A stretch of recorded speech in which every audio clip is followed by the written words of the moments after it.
Ya mengapa? Kita analogikan lagi ke orang-orang yang jatuh cinta. Orang yang sedang jatuh cinta itu kan kalau terhalang bertemu dengan yang dicintai, itu pasti saja gelisah luar biasa. Atau kok dilalah malam ini bisa berdua bareng-bareng dengerin ngaji filsafat misalnya. Itu kan asik. Bisa menikmati kebersamaan berdua. Sama, orang yang jatuh cinta pada Allah juga begitu. Melakukan apapun kalau merasa dekat bersama dengan Allah itu nikmatnya luar biasa. Tapi yang sudah jatuh cinta. Tapi kalau terhalang, misalnya lupa atau lenyap kesadaran hadirnya Allah, ini kalau para sufi mereka gelisah luar biasa pasti. Pak, saya kok masih belum nyampe level itu? Ya memang belum. Ini para aulia, para siddiqin yang mampu nyampe level ini. Kalau kita masih berjuang menuju ke sini, ya paling tidak malam hari ini kita dapat referensi. Di antara rumusnya takholak bi ahlakillah tadi kan, cinta ilahiyah itu bisa kita manifestasikan dalam hidup kita di muka bumi ini sebagai orang yang penuh cinta, melanjutkan karakter Rahman Rahimnya Allah. Nah, jadi hakikat mahabbah, hakikat cinta pada Allah antara lain adalah asyik bersamanya. Kalau sedang sadar bersama Allah itu senang, bahagia, gembira. Kalau hati masih merasa risau dan sedih, itu karena masih ada yang menghalangi pandangan batin kita terhadap Allah. Teman-teman boleh menengok ke hatinya masing-masing, ke kedalaman diri masing-masing. Coba ditanya, hari ini teman-teman gelisah apa? Hari ini teman-teman risau tentang apa? Ada jawaban yang dalam. Versinya Syekh Ibnu Athaillah, kalau masih ada risau dan sedih dalam diri kita, kemungkinan Allah tidak hadir sepenuhnya dalam hidup kita. Masih ada yang menghalangi pandangan batin kita di hadapan Allah. Mungkin terhalang oleh ambisi duniawi, mungkin terhalang oleh hasrat-hasrat keterikatan dengan yang selain Allah. Ini mudah menimbulkan orang risau dan sedih. Tapi kalau orang sepenuhnya sadar, sepenuhnya dekat dengan Allah, itu biasanya mengalami apapun, ditimpa apapun, tidak ada yang membuat dia risau dan sedih. Asal tidak kehilangan Allah. Ini kan persis seperti pernah saya jelaskan ketika Rasulullah munajat di Taif itu kan. Rasulullah itu ya dilempari batu di Taif itu waktu dakwah, ditaburi pasir, dikejar-kejar, diteriaki orang gila. Tapi Rasulullah begitu istirahat di salah sebuah kebun kurma, beliau kemudian munajat, ya Allah, kesulitan, sakit, dan lain sebagainya yang aku rasakan ini aku tidak masalah, asal engkau tidak murka padaku. Jadi, ya Allah, aku mengalami sepahit ini tidak apa-apa, asal engkau ridho padaku, asal engkau tidak marah padaku. In lam takun ghadiban alayya fala ubali. Asal engkau tidak murka padaku, ya Allah, aku tidak peduli. Nah, ini jiwa yang penuh cinta kepada Allah.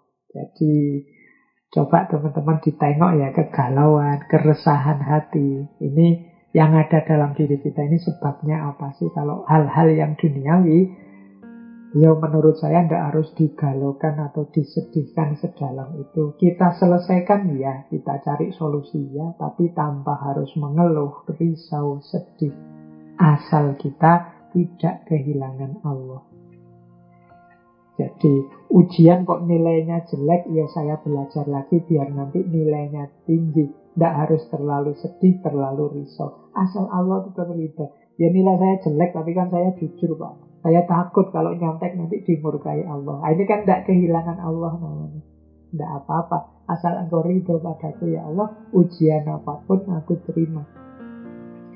Nah, berarti apa? cirinya mahabbah, hakikatnya mahabbah adalah rasa asyik bersamanya.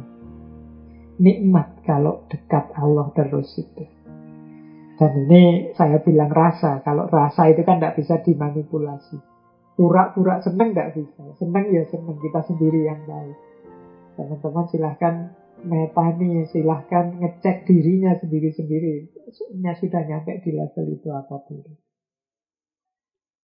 Baik. Nah, ini selanjutnya, hakikat mahabbah itu adalah membebaskan dan menyelamatkan.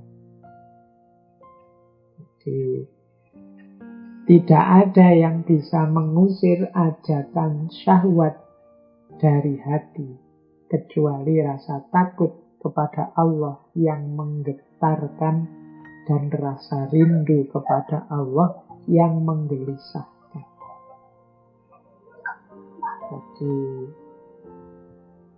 orang itu kalau dalam dirinya tumbuh rasa cinta pada Allah, otomatis dia terbebaskan dari banyak hal yang negatif termasuk syahwat.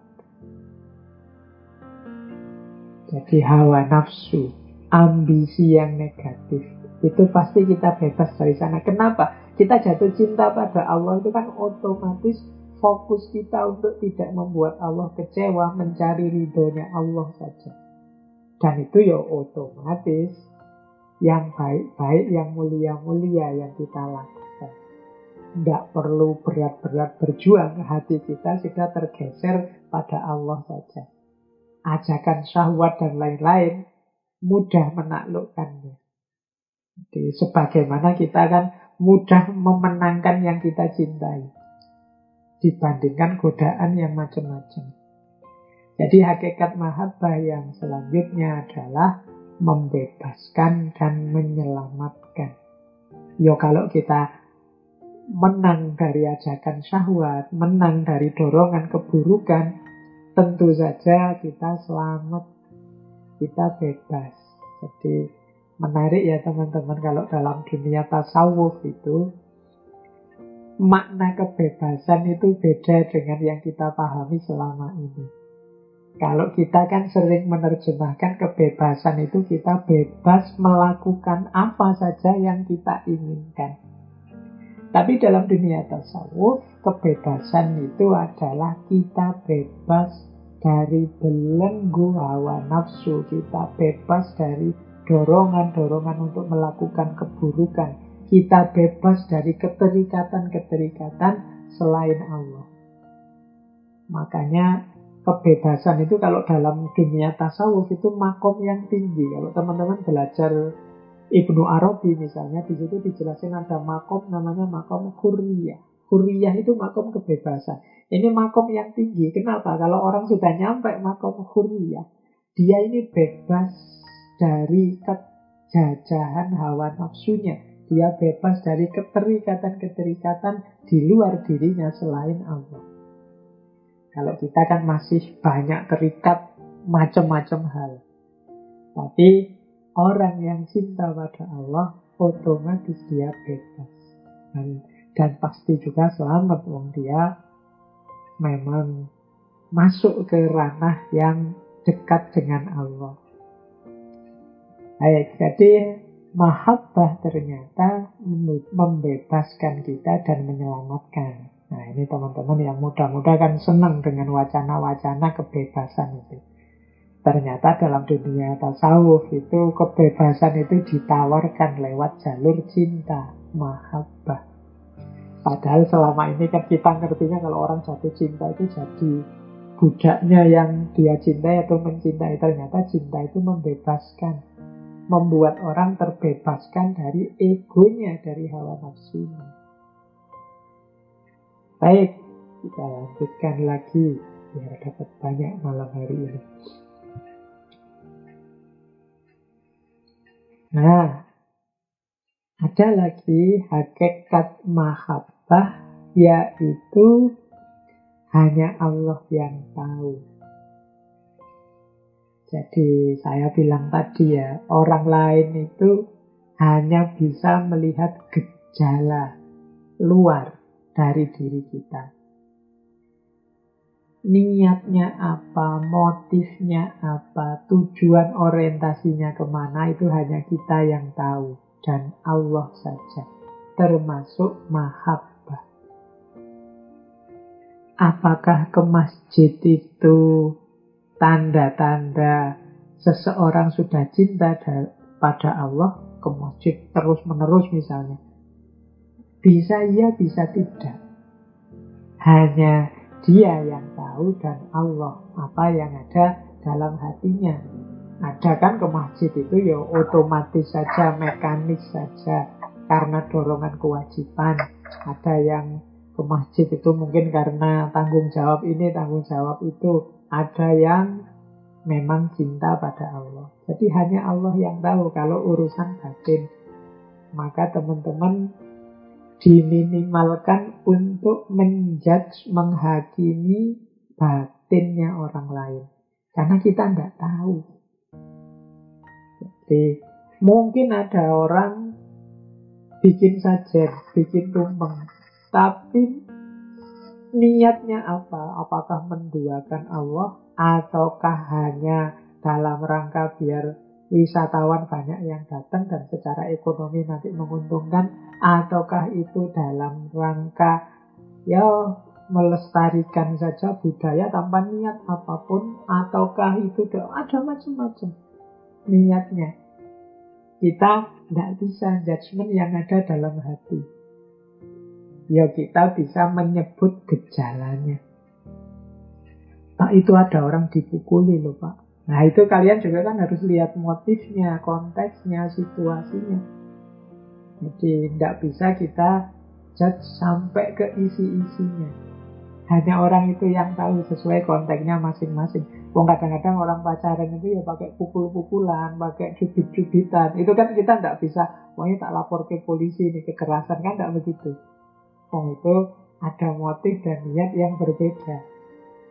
Nah, cinta juga begitu. Hanya Allah yang tahu. Tidak mesti loh yang misalnya ya jemput tiap hari, apel, nganter kuliah terus dan macam-macam itu terus. Oh berarti dia jatuh cinta. Tidak mesti juga, kadang-kadang ya karena setia kawan saja misalnya. Kan alasannya bisa macam-macam. Yang dalam hati hanya Allah yang tahu. Makanya jangan dijudge. Kata Syekh Ibnu Athaillah, jika engkau melihat seorang hamba yang ditetapkan oleh Allah dalam menjaga wiridnya dan dilanggengkannya dalam keadaan demikian, namun lama ia tak mendapatkan pertolongannya, maka jangan engkau sampai meremehkan apa yang telah Allah berikan kepadanya. Hanya karena engkau belum melihat tanda-tanda orang arif atau cahaya indah seorang pecinta Allah pada diri hamba itu. Allah yang tahu kalian itu sudah nyampe makom cinta apa belum. Batinmu itu mencintai Allah apa terpaksa saja. Kita juga jangan menilai orang lain. Kalau ada orang, wah orang ini solehnya luar biasa loh. Orang ini rajin puasa, rajin sholat malam. Tapi kok hidupnya susah terus ya, kok hidupnya sulit terus ya. Jangan-jangan Allah tidak cinta padanya. Paling-paling ini tidak diterima amalnya. Ini menilai orang namanya. Kata Syekh Ibnu Athaillah di aforisma ini, tidak, kamu jangan menilai seperti itu. Karena hanya karena engkau tidak melihat tanda-tanda cahaya atau cinta Allah padanya. Hanya Allah yang tahu. Mungkin itulah jalan Allah memuliakannya dan menyelamatkannya. Siapa yang tahu? Jadi hakikat cinta adalah hanya Allah yang tahu. Berarti apa? Yuk kita berjuang untuk diri kita. Jangan sibuk menilai orang lain. Jangan sibuk menghakimi orang lain. Oh, kalau kamu masih dangkal, kamu ngertinya masih halal haram saja. Kayak saya ini loh, sudah sampai batin misalnya. Itu, yuk kita jangan ngisi rapotnya orang lain. Wong kita ini masih levelnya juga masih murid.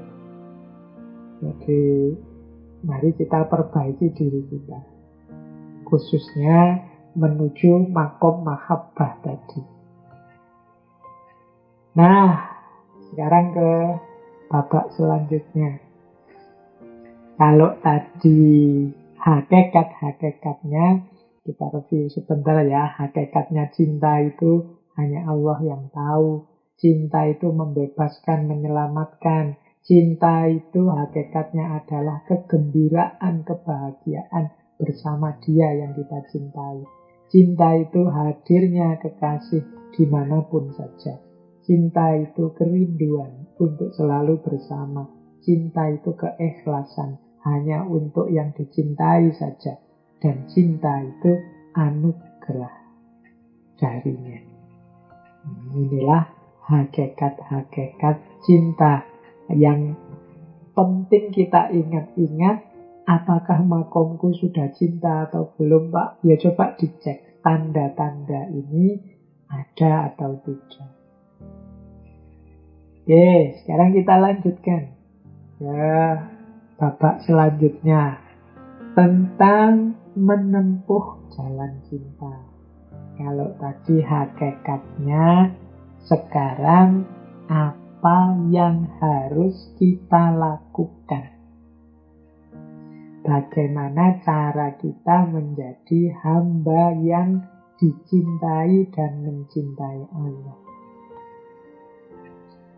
Nah, menempuh jalan cinta yang pertama adalah kita harus memposisikan diri sebagai hambanya. Ya, kalau bahasa Arab hamba itu abdun, abdinya. Jadi kadang-kadang ada yang menerjemahkan budaknya.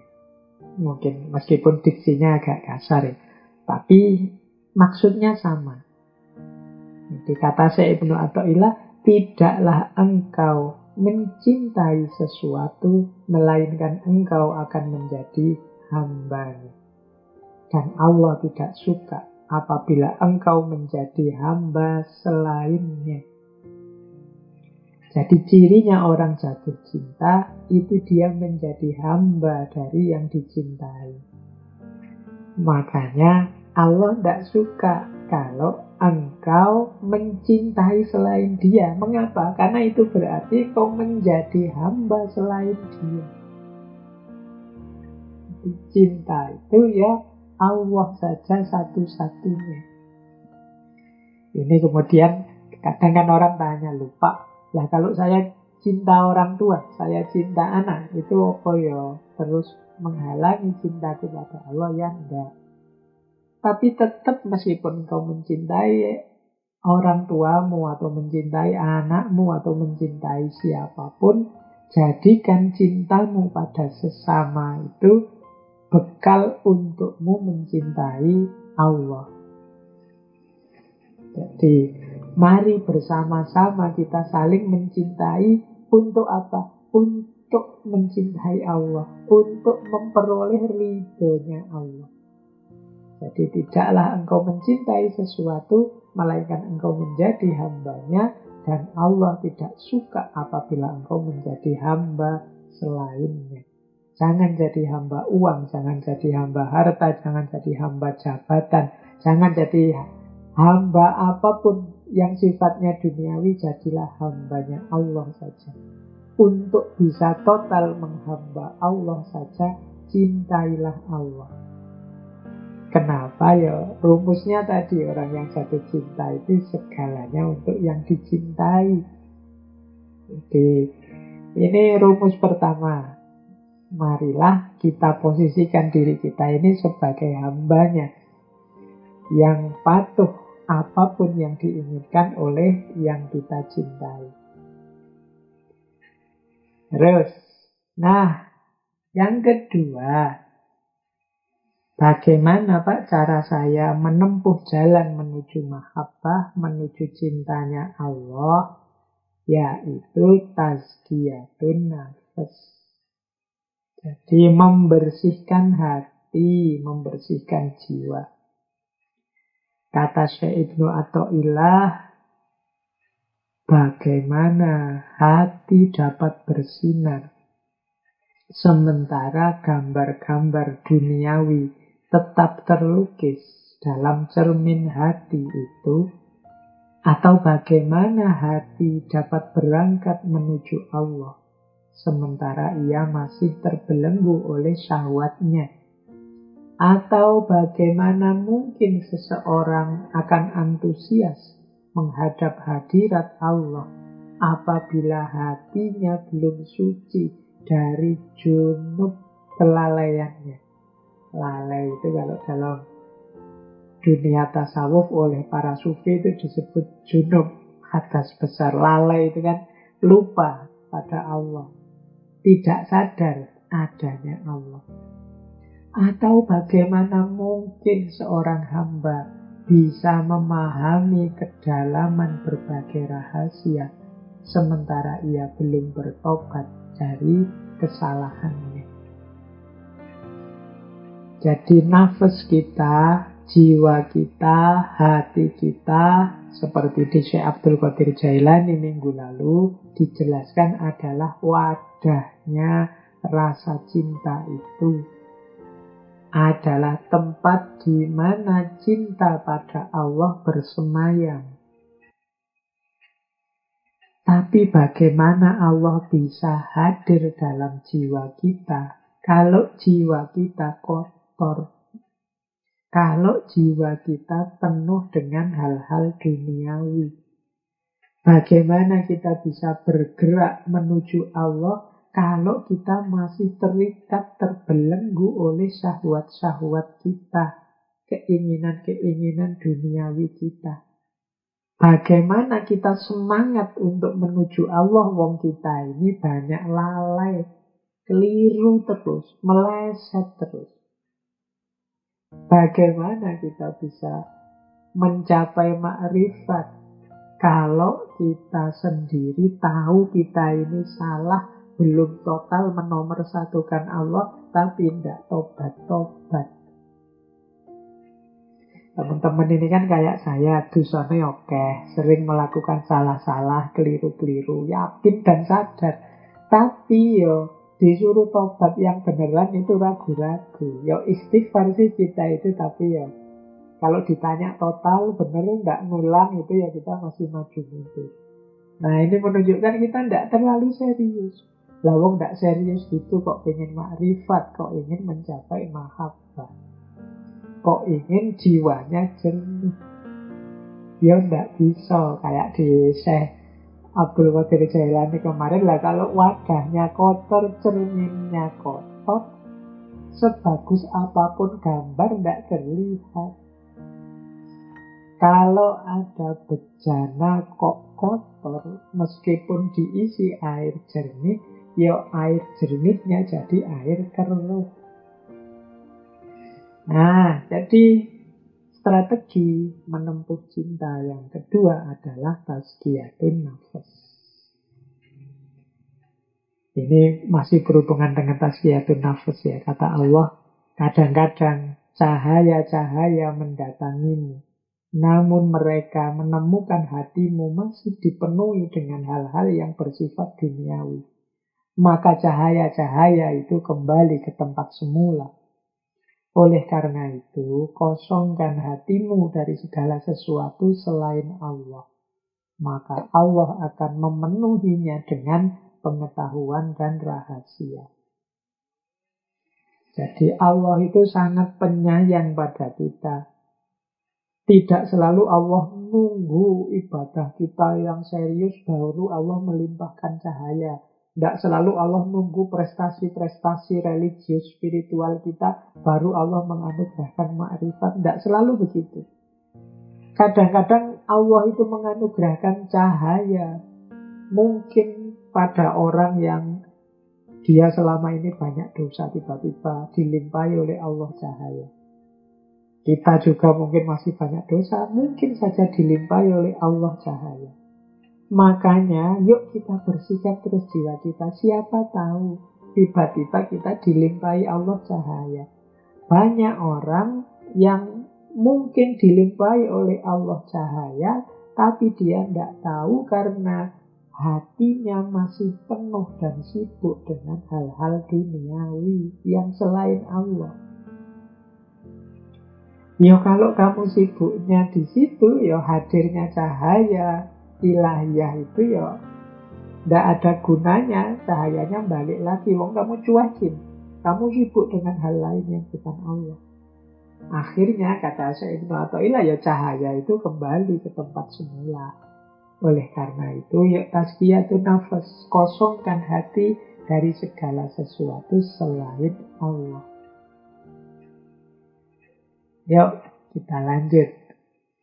Nah, sekarang jalan cinta selanjutnya. Kata Syekh Ibnu Athaillah, yuk mari sadari makom kita. Ya kita ini, kan saya bilang tadi ada makom-makom yang kita daki, yang puncaknya mahabbah. Ya mungkin kita ini sedang di perjalanan makom-makom itu. Tadi makom 10, 9 tadi dari taubat sampai mahabbah. Mungkin kita ada di salah satu terminalnya. Atau jangan-jangan kita masih belum menginjak salah satu tangga itu pun. Tapi yang jelas orang itu harus sadar makomnya. Misalnya begini, kata Syekh Ibnu Athaillah. Syekh Ibnu Athaillah ini di bagian awal kitab Hikam itu. Kata beliau begini. Keinginanmu untuk tajrid, padahal Allah telah menetapkan engkau pada asbab, adalah termasuk bisikan syahwat yang sama. Sebaliknya, keinginanmu untuk melakukan asbab, padahal Allah telah menempatkanmu pada kedudukan tajrid, adalah satu kemerosotan dari himmah yang luhur. Nah, coba kita pahami pelan-pelan ya. Ini hubungannya dengan makom. Ada orang itu yang makomnya tajrid, ada orang yang makomnya asbab. Makom tajrid itu orang yang sudah total memasrahkan hidupnya kepada Allah saja. Jadi dia sudah tidak ngurusi, tidak mikir, tidak sibuk, tidak peduli dengan dunia. Semuanya dipasrahkan pada Allah saja. Dia hanya melaksanakan kewajiban mendekat, muqarabah, muraqabah, dan mencintai Allah saja. Ini orang di makom tajrid. Ya mudahnya ini para aulia, para wali, para kekasihnya Allah. Orang-orang yang di makom tajrid ini, lupa kan orang butuh makan, butuh bekerja. Kalau orang makomnya tajrid, dia pokoknya pasrah sama Allah sepenuhnya. Nanti kalau lapar ya sudah dipasrahkan pada Allah. Ini gaya tajrid. Ya biasanya orang yang pasrah pada Allah total, nanti Allah hadir untuk ya memenuhi kebutuhannya. Jadi mungkin makanya kan banyak cerita-cerita para wali itu sedang butuh apa, ingin apa, tiba-tiba saja datang, hadir, dan lain sebagainya. Ini orang di makom tajrid. Memang totalitas hidupnya untuk Allah saja. Tapi ada orang seperti kita. Ini orang di makom asbab. Masih butuh mencari nafkah, masih butuh menafkahi, masih harus melakukan ini biar itu, dan lain sebagainya. Ini orang yang di makom asbab. Tajrid dan asbab ini dua-duanya baik. Dua-duanya punya jalan menuju Allah. Dua-duanya punya kebaikan-kebaikannya sendiri. Nah, yang keliru apa? Orang yang tidak sadar makomnya. Orang yang makomnya asbab tapi gaya seolah-olah makomnya tajrid. Orang, atau sebaliknya, orang yang sudah tinggi makomnya kok malah merosot, menurunkan level jadi asbab. Jadi tak kasih contoh ya. Kemarin kan banyak itu orang yang misalnya begini. Sudahlah, tidak usah prokers, tidak usah pakai masker, tidak usah jaga jarak. Pasrah saja pada Allah. Kalau Allah memberi sakit, ya biar saja sakit. Kalau Allah itu, kita bisa ngomong begini, itu harusnya makom kita sudah tajrid.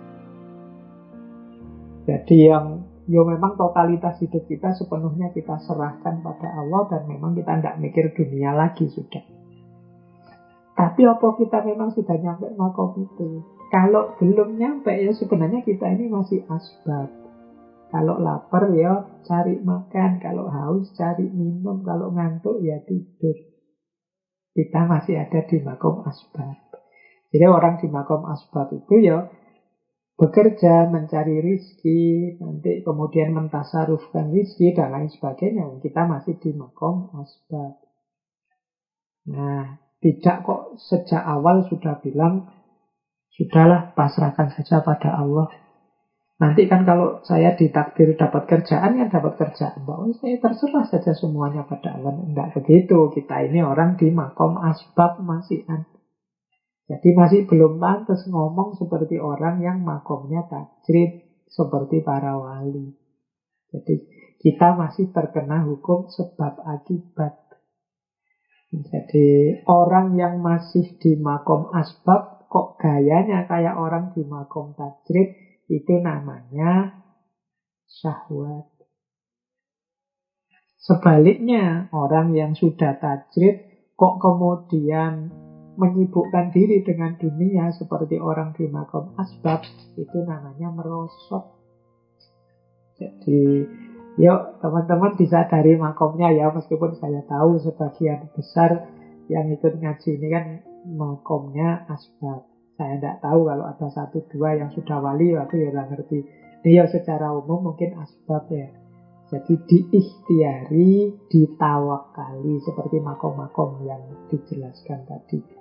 Setelah tawakal, terus nanti akan muncul mahabbah. Jadi kalau sudah mahabbah, nanti buahnya makrifat. Baru mungkin kita bisa mengklaim tajrid bahwa inna sholati wa nusuki wa mahyaya wa mamati lillahi rabbil alamin. Sepenuhnya hanya untuk Allah saja. Jadi jalan cinta juga sadari makom kita. Kita mencintai Allah sesuai kapasitas, kemampuan, dan kedudukan atau makom kita. Jadi tidak kok, wah saya mau ninggalkan dunia sepenuhnya, hidup di hutan untuk Allah saja. Nah, itu tidak sadar makom. Apa yo bisa, wong yo disuruh sholat 5 waktu aja masih bolong-bolong, sekarang mau uzlah menjauh dari enggak lah. Kita belum nyampe ke sana. Ya, disadari saja kita masih di makom asbab. Bukan jelek. Setiap makom ada rumus kebaikannya sendiri-sendiri. Baik, kita lanjutkan. Nah, menempuh jalan cinta menuju Allah adalah menguatkan hati untuk tidak tergoda apapun selain Allah. Jadi berarti apa? Menjaga diri dari distraksi-distraksi. Nah, ini jalan menuju Allah. Kata Syekh Ibnu Athaillah, himmah seorang salik tidak akan berhenti ketika tersingkap baginya tirai rohani. Hawatiful hakikoh atau suara-suara hakikat, hawatiful hakikoh akan berseru padanya, apa yang engkau cari masih di depanmu. Saat terlihat keindahan alam, hakikatnya akan menyeru padamu, kami hanyalah ujian atau fitnah, maka janganlah engkau kafir.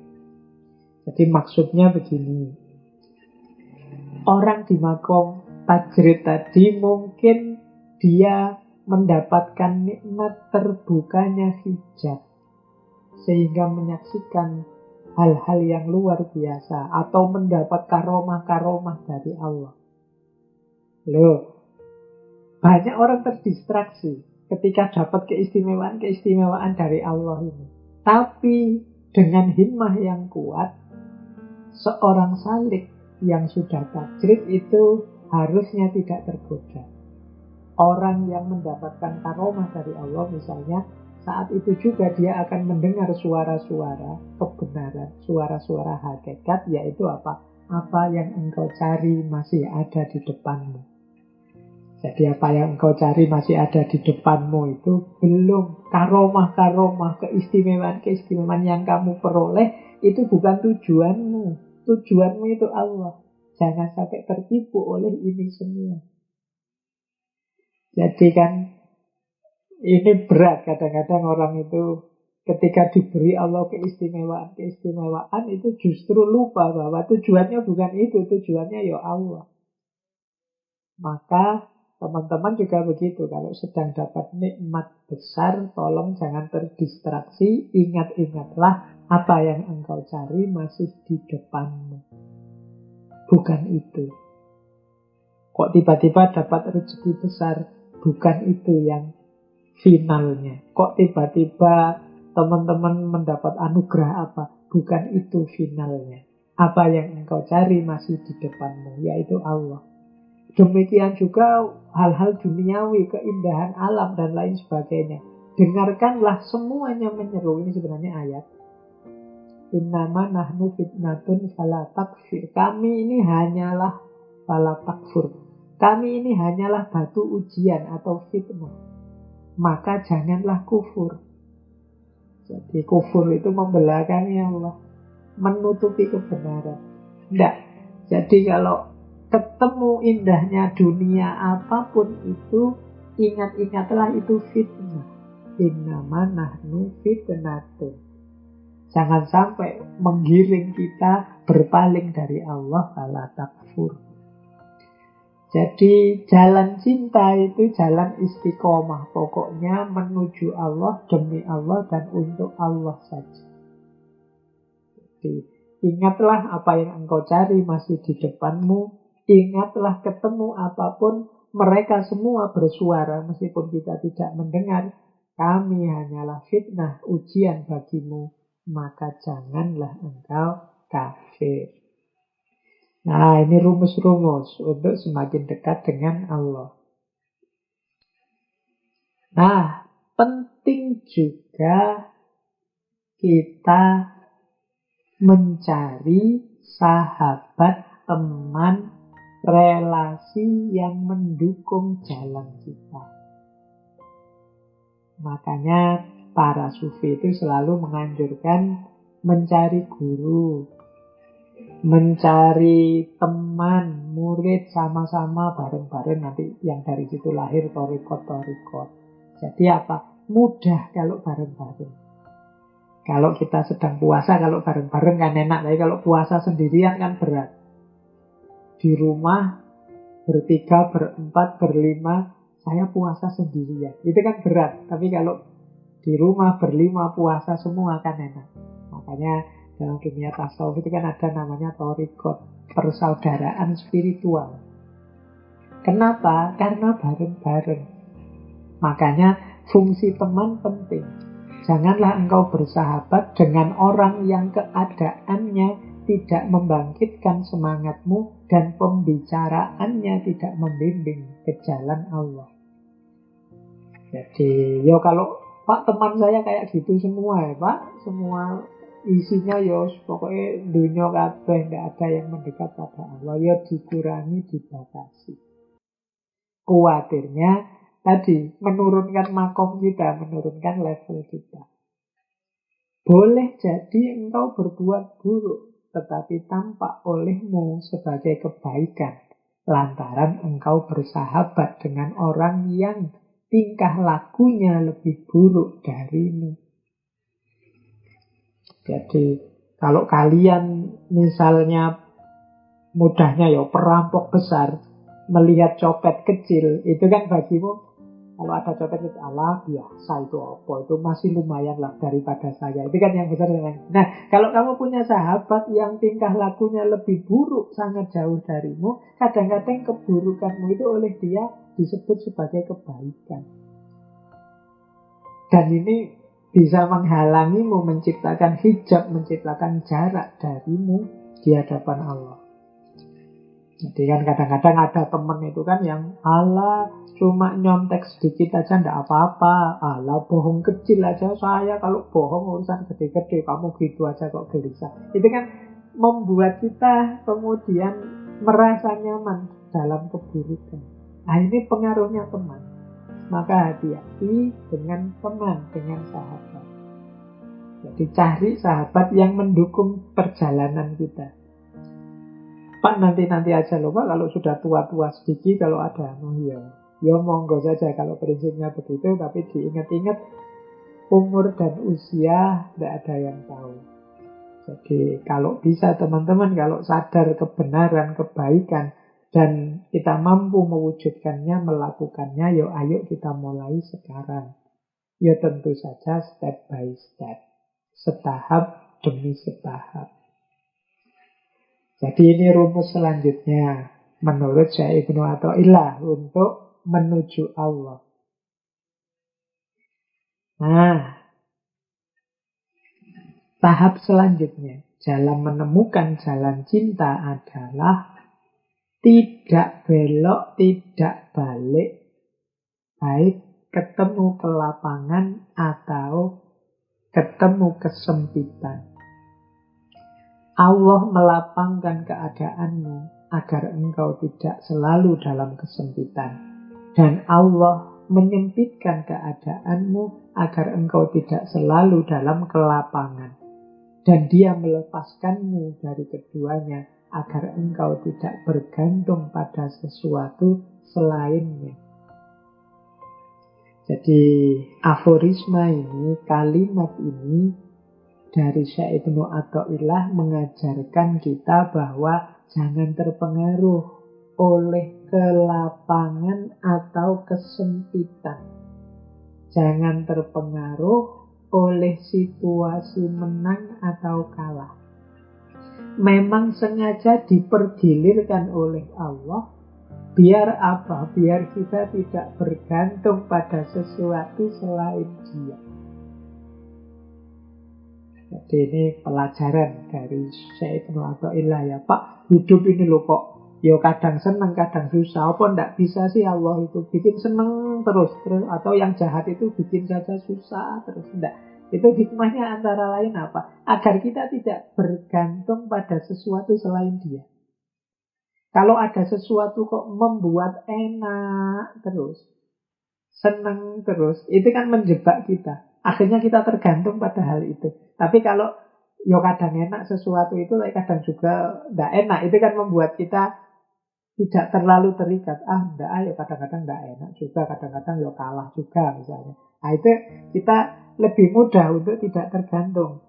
Tapi kalau kita hidup kita ini enak terus, nyaman terus, itu sulit kita tidak tergantung.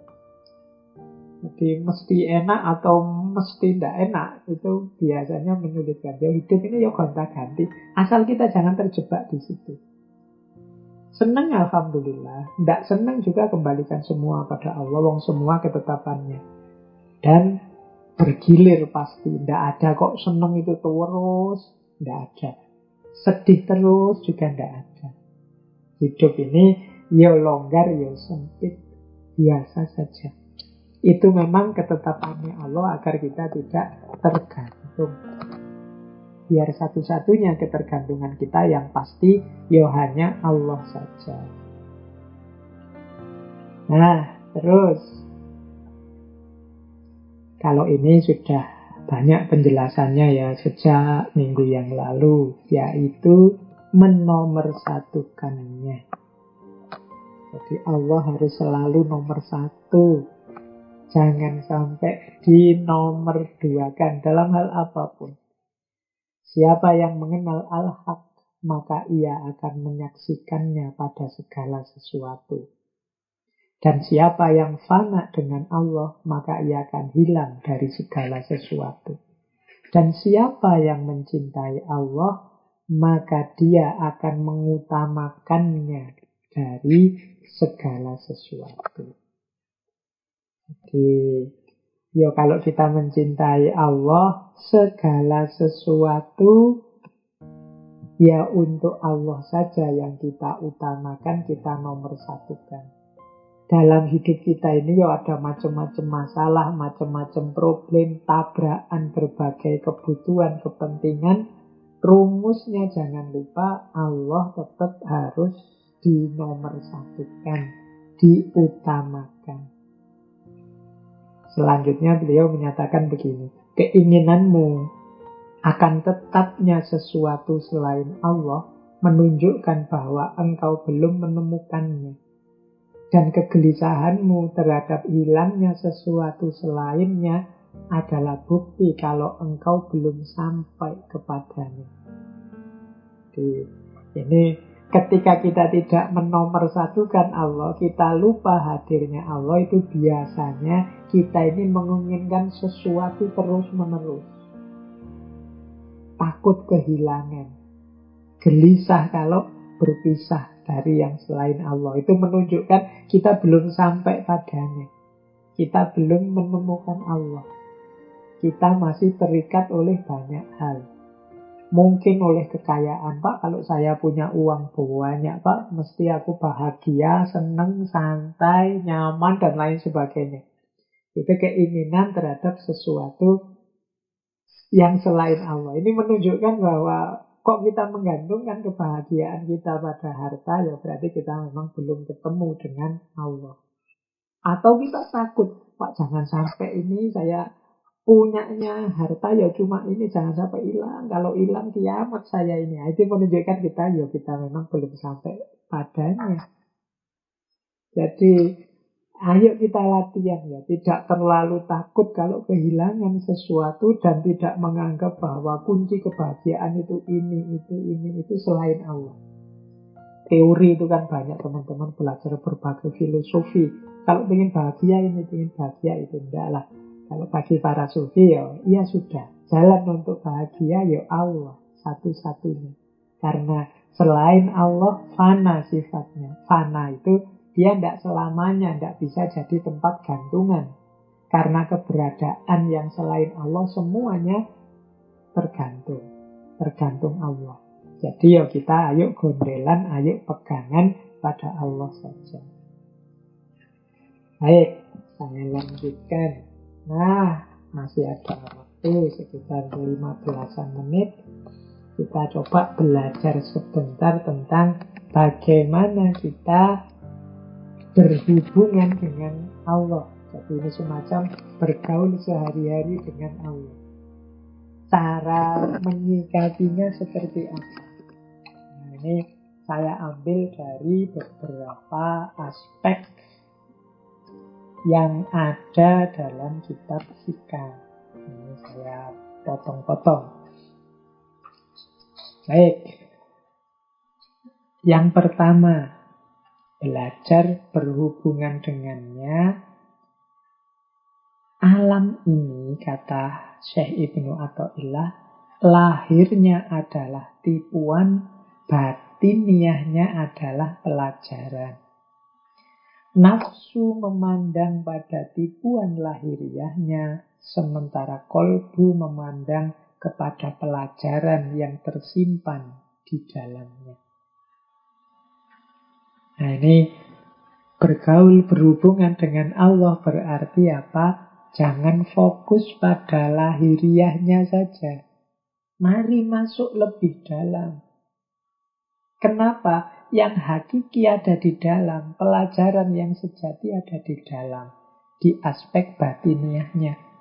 Sementara yang lahiriah itu ya gambarnya saja, refleksinya saja. Nah, kalau kita hanya melihat yang luar, mungkin kita tertipu, apalagi kalau kita dikendalikan oleh nafsu. Maka dekat dengan Allah itu fokuslah pada batin. Jangan tertipu oleh yang lahiriah. Biar kita tidak salah sikap. Biar kita tidak tergoda. Jadi kalimatnya, alam ini pada lahirnya adalah tipuan dan batiniahnya adalah pelajaran. Berarti apa? Di balik segala fenomena apapun, ayo kita ambil pelajaran. Ayo kita ambil hikmahnya, kita ambil hakikatnya. Jangan hanya melihat tampilan luarnya. Ini kalau tidak salah dulu saya jelaskan panjang lebar untuk tidak tertipu lahiriahnya ini ketika kita membahas cinta mahabbah di Maulana Rumi, Jalaluddin Rumi. Nah, jadi yang pertama ini. Berarti kalau ingin dekat terus dengan Allah, jangan terjebak pada lahiriah. Yang kedua, manakala Allah memberimu anugerah, berarti dia memperlihatkan belas kasihnya kepadamu. Apabila dia menahan pemberian untukmu, berarti dia memperlihatkan kekuasaannya kepadamu. Dan pada semua kondisi itu, dia memperkenalkan diri kepadamu, serta menghadapimu dengan kelembutannya. Jadi hidup ini kan isinya dua, anugerah dan upaya atau perjuangan. Kalau Allah memberi kita anugerah, jadi kita mendapat banyak fasilitas-fasilitas, banyak pemberian-pemberian dari Allah, kita sadarilah itu sebagai kasih sayangnya Allah pada kita. Tapi Pak, hidup saya ini kok berat ya Pak, saya masih harus banyak berjuang untuk mencapai target-target kita. Kita membacanya, oh ini adalah kekuasaannya Allah. Jadi hidup kita ini sebenarnya isinya dua, kasih sayangnya Allah atau kekuasaannya Allah. Pak, ini pandemi kok tidak selesai-selesai Pak. Oh itu berarti kekuasaannya Allah. Pak, saya senang sekarang kalau kuliah itu tidak capek, online saja, duduk saja di rumah bisa kuliah. Alhamdulillah, itu kasih sayangnya Allah. Jadi, kalau bahasa hari ini kan ada disrupsi, ada abundance, ada keruwetan, ada kelimpahan. Ini kalau bahasa tasawuf ini antara kasih sayangnya Allah dan kekuasaannya Allah. Jadi ini dialektika hidup. Pada semua kondisi itu sebenarnya Allah memperkenalkan diri kepadamu. Jadi kata Syekh Ibnu Athaillah, ya mengalami apapun, keruwetan atau kelimpahan, ini arahnya sama. Ayo kita sadari hadirnya Allah. Ayo kita luruskan perjalanan kita ilaihi roji'un, menuju Allah. Jadi itu bagian dari sapaan-sapaan Allah pada kita. Jadi kalau pakai rumusnya Ibnu Athaillah ini kan kita ngalami apa saja, tinggal kita klarifikasi. Oh ini kasih sayangnya Allah. Oh kalau ini kekuasaannya Allah. Nah, kalau ini kekuasaannya lagi. Oh kalau itu kasih sayangnya Allah. Jadi tidak ada momen, tidak ada peristiwa yang lepas dari hadirnya Allah. Nah ini rumus kedua dalam kita berhubungan dengan Allah. Apapun yang terjadi ya Allah hadir. Nah, ada lagi satu aforisma dalam kitab Hikam, penolakan dari Allah itu terasa pedih bagimu hanya karena engkau tidak mengerti rahmat Allah di balik penolakan itu. Nah, kita kan sering minta-minta pada Allah, tidak dikabul-kabulkan. Loh itu kalau kita kok terus sedih dan galau gara-gara belum dikabulkan oleh Allah, mungkin karena kita belum paham maunya Allah dengan kasih sayangnya. Mungkin kita tidak tahu bahwa mungkin kalau yang kita minta itu dikabulkan, ada banyak hal negatif yang akan terjadi dengan diri kita. Cuma karena kita tidak tahu saja kasih sayangnya Allah itu, terus kita merasa pedih. Makanya orang yang dekat dengan Allah itu kemudian dia tidak takut, tidak gelisah. La khaufun alaihim walahum yahzanun. Kenapa? Dia tahu yang diberikan Allah itu pasti yang terbaik. Termasuk yang membuat dia tidak nyaman atau tidak sesuai dengan yang dia minta pada Allah. Itu kan nama lain dari penolakan dari Allah. Jadi penolakan dari Allah itu terasa pedih hanya karena engkau tidak ngerti rahmatnya Allah di balik penolakan itu. Oke, kenapa itu di selanjutnya dijelaskan juga, boleh jadi Allah membuka pintu ketaatan bagimu, akan tetapi belum membuka pintu pengabulan. Dan boleh jadi pula Allah menakdirkanmu berbuat dosa, akan tetapi ternyata dosa itu menjadi sebab sampainya tujuanmu kepadanya. Jadi ini menunjukkan bahwa kita itu ya sepenuhnya tidak boleh suudzon kepada Allah. Karena Allah itu rahmatnya meliputi segala sesuatu. Jadi ada kalanya Allah belum mengabulkan, tapi dengan tidak dikabulkan itu pintu ketaatan terbuka. Membuat kita, ya Allah aku berarti harus sholat lebih khusyuk lagi, aku berarti harus nambah yang sunnah-sunnah ini, aku harus melakukan banyak hal. Nah, ini kan rahmat yang luar biasa. Banyak orang tidak terbuka hatinya untuk taat. Tapi gara-gara kita berdoa kok tidak dikabul-kabulkan, kita tambah semangat taatnya. Itu kan bagian dari rahmatnya Allah. Jadi Allah membuka pintu ketaatan tapi belum membuka pintu pengabulan. Karena kadang-kadang kita berdoa kok terus dikabulkan, kan terus tunai sudah. Ya sudah, doanya sudah terkabul, kok selesai. Nah itu antara lain ilustrasi yang menjelaskan bahwa orang yang dekat dan mencintai Allah itu tidak sedih batinnya meskipun doa tidak dikabulkan, karena pasti ada rahmat Allah, kasih sayang Allah di balik itu. Bahkan ada kalanya, kalau ini lebih ekstrim lagi, Allah menakdir kita melakukan dosa, yang gara-gara dosa itulah akhirnya kita sadar hakikat hidup untuk kembali padanya. Nah, makanya jangan underestimate terhadap orang-orang yang berdosa. Jadi, karena kadang-kadang dosa itu justru mengantarkan pelakunya dekat pada Allah. Jadi menjadi sebab sampainya tujuanmu kepadanya.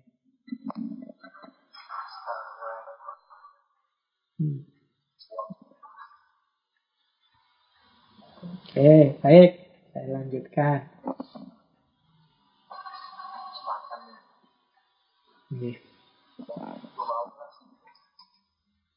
Ya. Ngomongnya harus gantian kalau sedang online Zoom gini ya, enggak apa-apa. Enggak boleh kecewa. Di balik yang kelihatan selalu ada rahmatnya Allah. Mungkin kalau enggak ada distraksi dari teman-teman yang suaranya bocor kan, saya enggak istirahat ambil nafas. Bisa istirahat sebentar. Baik. Terus ya, waktunya sudah mepet. Janganlah sekali-sekali engkau ulurkan tangan untuk menerima pemberian dari makhluk, kecuali engkau menyadari bahwa pemberi yang sejati di balik mereka itu ialah Rabb-Mu. Apabila engkau mampu berlaku demikian, maka terimalah apa yang sesuai dengan ilmu yang engkau pahami.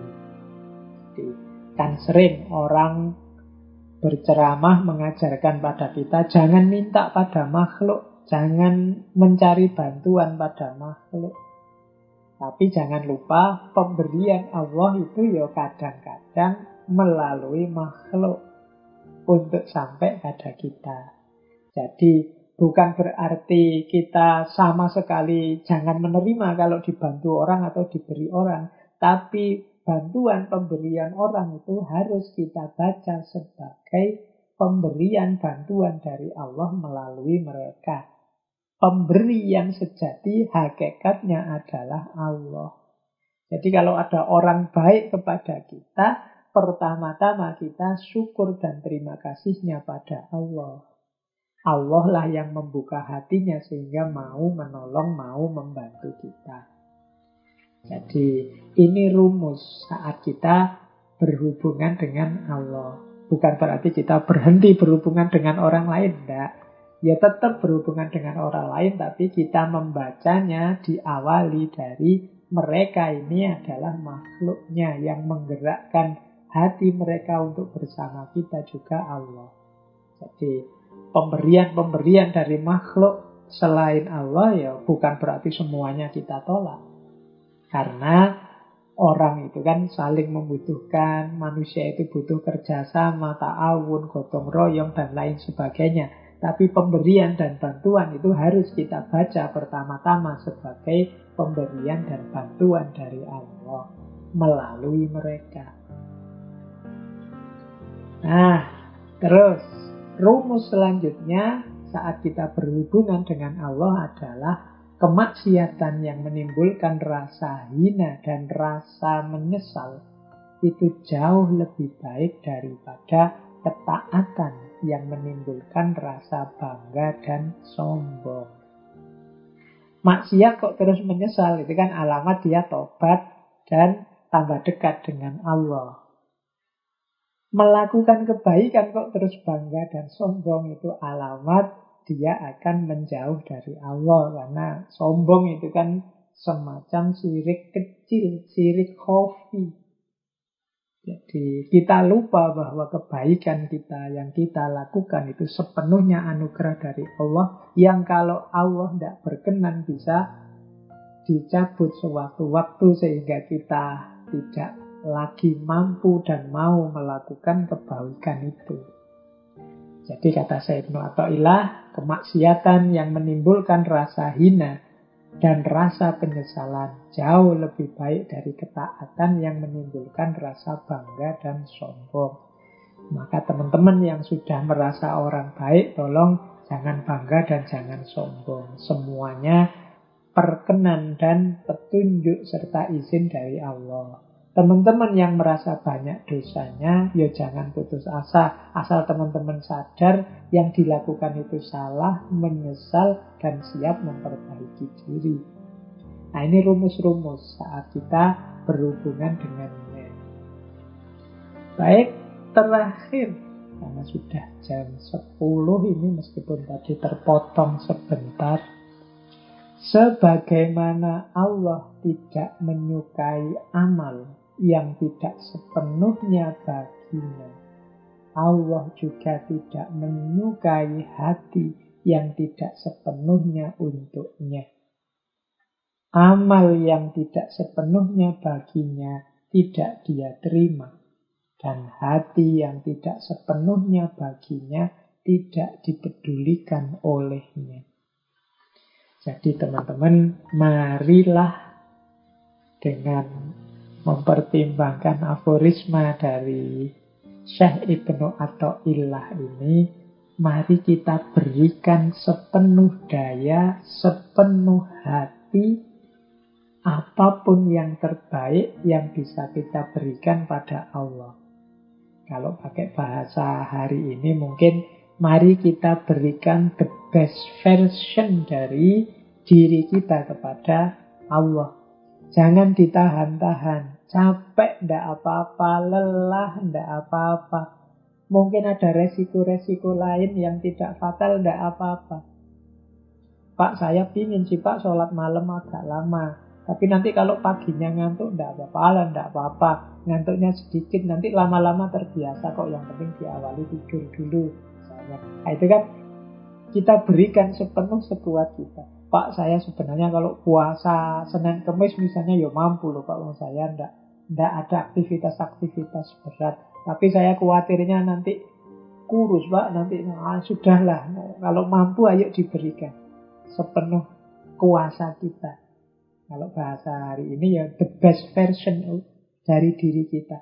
Mari kita berikan versi terbaik diri kita kepada Allah. Semoga dengan kesungguhan kita beramal, kesungguhan kita mendekat padanya, sepenuh hati kita ingin diterima untuk dekat dengannya, Allah kemudian memberikan anugerahnya pada kita. Alhamdulillah kalau anugerah yang diberikan itu bentuk yang paling kita impikan, yaitu mahabbah, cinta kepadanya. Karena kalau sudah jatuh cinta kepada Allah, semua kebaikan yang lain itu rasanya ringan. Kalau tadi teman-teman bangun malam susah, begitu jatuh cinta pada Allah, insya Allah bangun malam itu enteng. Sebagaimana kalau teman-teman telepon-teleponan dengan yang dicintai itu kan bisa dari Isya sampai jam 12 malam sampai subuh kuat. Kenapa? Ada cinta. Kepada Allah juga begitu. Kalau rasa cinta sudah lahir, tidak ada yang berat. Bahkan tidak ada ketakutan, tidak ada lagi rasa kekhawatiran. Semuanya kita pasrahkan pada Allah demi mencapai ridhonya.